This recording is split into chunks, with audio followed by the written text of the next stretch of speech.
All right, let's get into it. Welcome, Stanford residents. Today we're taking a look at your final project, a guide to the systematic review. This is really the cornerstone of your whole 11-month journey to becoming a top-notch evidence-based practitioner. We're going to walk through the entire thing. So, let's just start by acknowledging the elephant in the room. An 11-month research project that's got to be good enough to get published? Yeah, it's a monumental task. It is completely normal to feel a little bit overwhelmed right now. But trust me, you can do this. And the good news is you're not going into this blind. Not at all. There is a roadmap, a really clear 5-phase plan that's going to guide you from the very beginning all the way to the finish line. It's designed to take this huge mountain and break it down into much more manageable steps. Okay, so let's dive into Phase 1, the foundation. This runs from about October to December, and it is all about building your research skills, basically getting your toolkit ready and just starting to explore what's out there. First things first, you've got 4 mandatory library courses to knock out. Think of these as learning your essential tools. Zotero is going to be your best friend for managing all your references. Covidence is the platform where the whole review will live. And then you've got advanced training for PubMed and other big databases like Embase and Cinet, so you know exactly how to find what you're looking for. So by December 31st, what's the goal?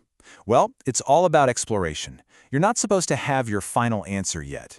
Your job is to come up with 3 to 5 potential research topics, and these should really come from questions you have in your own clinical practice. You'll also set up an NCBI account to get automated alerts on new literature. It's all about building skills and seeing what's out there. Okay, now we move into phases 2 and 3, which I'm calling question and hunt. This is where we go from those broad ideas you've been exploring and really sharpen the focus into one specific, answerable question. This is where things start to get real. And the tool you're going to use for that is the PICO framework. It's a lifesaver, seriously. It forces you to get super clear. Who is your population? What's the intervention you're looking at? What's the comparison or control group? And what's the specific outcome you're measuring? Your final topic, structured using PICO, is due to the committee by February 2nd. Once your question is locked and loaded, it's time for the hunt. You're going to cast a really wide net with your search. And don't be shocked when this initial search brings back literally thousands of articles. That's actually a good sign. It means your search was comprehensive. Now, why so many? Because you can't just search one place. You have to hit multiple databases: PubMed, Cinet, Embase, the Cochrane Library. Each one has a slightly different focus. Searching across all of them is absolutely crucial to make sure you're not missing key evidence and accidentally introducing bias into your review.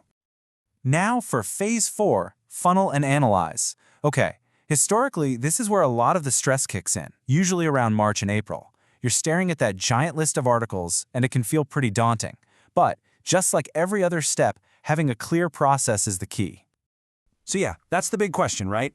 How in the world do you get from thousands of potential articles down to the 10, maybe 25 that will actually be the core of your entire review? Well, you don't just pick your favorites. There's a very systematic and transparent way to do it. And this right here is the solution. It's called the Prisma Screening Funnel. This is your visual map for the whole process. You start with everything you identified. Then you screen them by just reading titles and abstracts. For the ones that make the cut, you read the full text to check for eligibility. And what's left is what you include. This flow diagram, which is due May 11th, is your proof that you followed a rigorous process. So once you have your final set of studies, 2 really crucial things happen.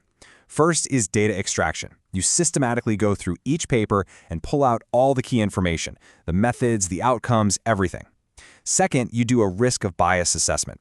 This is where you critically look at each study's quality to figure out how trustworthy its findings really are.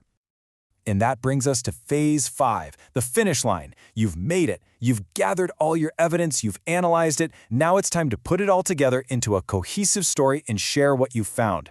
This is where all that hard work pays off. Your project culminates in 2 main things.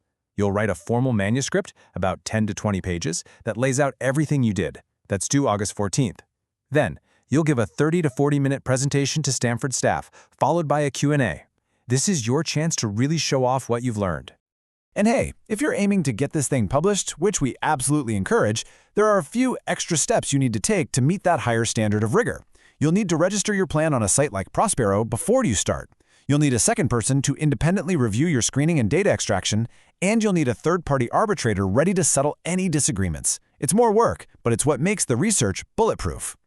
At the end of the day, this is why we do all this. This whole painstaking process, as this quote says, is about ensuring integrity, transparency, and rigor. Following a strict protocol is what leads to credible results that people can actually trust and use to make decisions in the clinic. So as you start this journey, remember that this isn't just about completing a project or checking a box. It's about contributing real, valuable knowledge back to our field. It's about finding a gap in what we know and helping to fill it. So the real question to ask yourself is, what gap in clinical knowledge will your review fill?